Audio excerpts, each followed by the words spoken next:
On the 7th day of December, I bring to you a cozy Christmas scene. This is another excerpt from a novel called Harry Potter and the Sorcerer's Stone. I love this part of the book because all of the Christmas feasting. All right, let's dive in.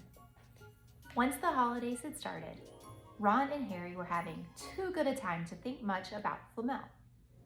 They had the dormitory to themselves, and the common room was far emptier than usual, so they were able to get the good armchairs by the fire. They sat by the hour eating anything they could spear on a toasting fork: bread, English muffins, marshmallows, and plotting ways of getting Malfoy expelled, which were fun to talk about, even if they wouldn't work. Ron also started teaching Harry wizard chess. This was exactly like Muggle chess, except that the figures were alive, which made it a lot like directing troops in battle. Ron's set was very old and battered. Like everything else he owned, it had once belonged to someone else in his family, in this case his grandfather. However, old chessmen weren't a drawback at all. Ron knew them so well he never had trouble getting them to do what he wanted. Harry played with chessmen Seamus Finnegan had lent him, and they didn't trust him at all. He wasn't a very good player yet, and they kept shouting different bits of advice at him, which was confusing. "Don't send me there! Can't you see his knight? Send him! We can afford to lose him!" On Christmas Eve, Harry went to bed looking forward to the next day for the food and the fun, but not expecting any presents at all. When he woke early in the morning, however, the first thing he saw was a small pile of packages at the foot of his bed. "Merry Christmas," said Ron sleepily as Harry scrambled out of bed and pulled on his bathrobe. "You too," said Harry. "Will you look at this? I've got some presents."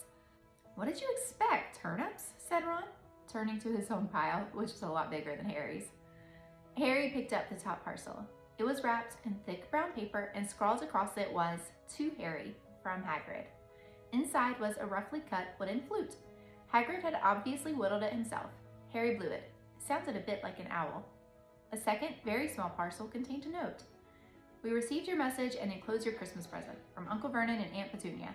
Taped to the note was a 50-pence piece. "That's friendly," said Harry. Ron was fascinated by the 50 pence. "Weird," he said. "What a shape! This is money?" "You can keep it," said Harry, laughing at how pleased Ron was. "Hagrid and my aunt and uncle. So, who sent these?" "I think I know who that one's from," said Ron, turning a bit pink and pointing to a very lumpy parcel. "My mom. I told her you didn't expect any presents and..." "Oh no," he groaned. "She's made you a Weasley sweater." Harry had torn open the parcel to find a thick, hand-knitted sweater in an emerald green and a large box of homemade fudge. "Every year she makes us a sweater," said Ron, unwrapping his own. "And mine's always maroon." "That's really nice of her," said Harry, trying the fudge, which was very tasty. His next present also contained candy, a large box of chocolate frogs from Hermione. This only left one parcel. Harry picked it up and felt it. It was very light. He unwrapped it. Something fluid and silvery gray went slithering to the floor where it lay in gleaming folds. Ron gasped. "I've heard of those," he said in a hushed voice, dropping the box of every flavor beans he'd gotten from Hermione. "If that's what I think it is, they're really rare and really valuable." "What is it?" Harry picked the shining silvery cloth off the floor. It was strange to the touch, like water woven into material. "It's an invisibility cloak," said Ron, a look of awe on his face. "I'm sure it is. Try it on." Harry threw the cloak around his shoulders and Ron gave a yell. "It is! Look down!" Harry looked down at his feet, but they were gone. He dashed to the mirror. Sure enough, his reflection looked back at him, just his head suspended in midair, his body completely invisible. He pulled the cloak over his head, and his reflection vanished completely. "There's a note," said Ron suddenly. A note fell out of it.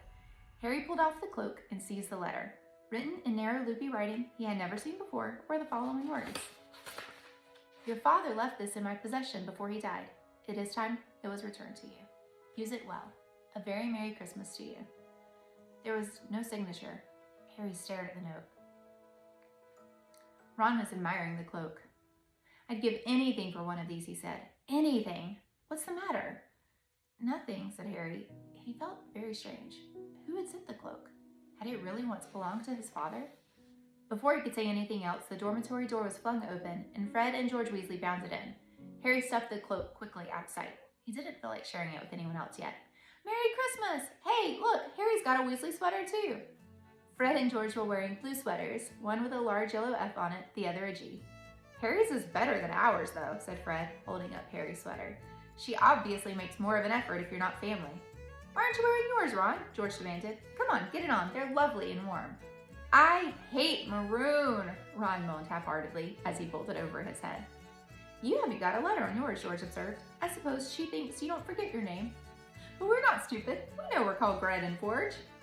What's all this noise? Percy Weasley stuck his head through the door, looking disapproving. He had clearly gotten halfway through unwrapping his presents as he, too, carried a lumpy sweater over his arm, which Fred seized. P for prefect! Get it on, Percy! Come on, we're all wearing ours. Even Harry got one. I don't want, said Percy thickly, as the twins forced the sweater over his head, knocking his glasses askew. And you're not sitting with the prefects today either, said George. Christmas is a time for family. They frog-marched Percy from the room, his arms pinned to his side by his sweater. Harry had never in his life had such a Christmas dinner. 100 fat roast turkeys, mountains of roast and boiled potatoes, platters of chipolatas, tureens of buttered peas, silver boats of thick, rich gravy and cranberry sauce, and stacks of wizard crackers every few feet along the table. These fantastic party favors were nothing like the feeble muggle ones the Dursleys usually bought, with their little plastic toys and their flimsy paper hats inside. Harry pulled a wizard cracker with Fred, and it didn't just bang, it went off with a blast like a cannon and engulfed them all in a cloud of blue smoke, while from inside exploded a rear admiral's hat and several live white mice. Up at the high table, Dumbledore had swapped his pointed wizard's hat for a flowered bonnet and was chuckling merrily at a joke Professor Flitwick had just read him. Flaming Christmas puddings followed the turkey. Percy nearly broke his teeth on a silver sickle embedded in his slice. Harry watched Hagrid getting redder and redder in the face as he called for more wine, finally kissing Professor McGonagall on the cheek, who, to Harry's amazement, giggled and blushed, her top hat lopsided. When Harry finally left the table, he was laden down with a stack of things out of the crackers, including a pack of non-exploitable luminous balloons, a grow-your-own words kit, and his own new wizard chess set. The white mice had disappeared, and Harry had a nasty feeling they were going to end up as Miss Norris's Christmas dinner. Harry and the Weasleys spent a happy afternoon, having a furious snowball fight on the grounds. Then, cold, wet, and gasping for breath, they returned to the fire in the Gryffindor common room, where Harry broke in his new chess set by losing spectacularly to Ron. He suspected he wouldn't have lost so badly if Percy hadn't tried to help him so much. After a meal of turkey sandwiches, crumpets, trifle, and Christmas cake, everyone felt too full and too sleepy to do much before bed, except sit and watch Percy chase Fred and George all over Gryffindor Tower because they'd stolen his prefect badge. It had been Harry's best Christmas day ever. This, of course, makes me think of all my favorite Christmas snacks.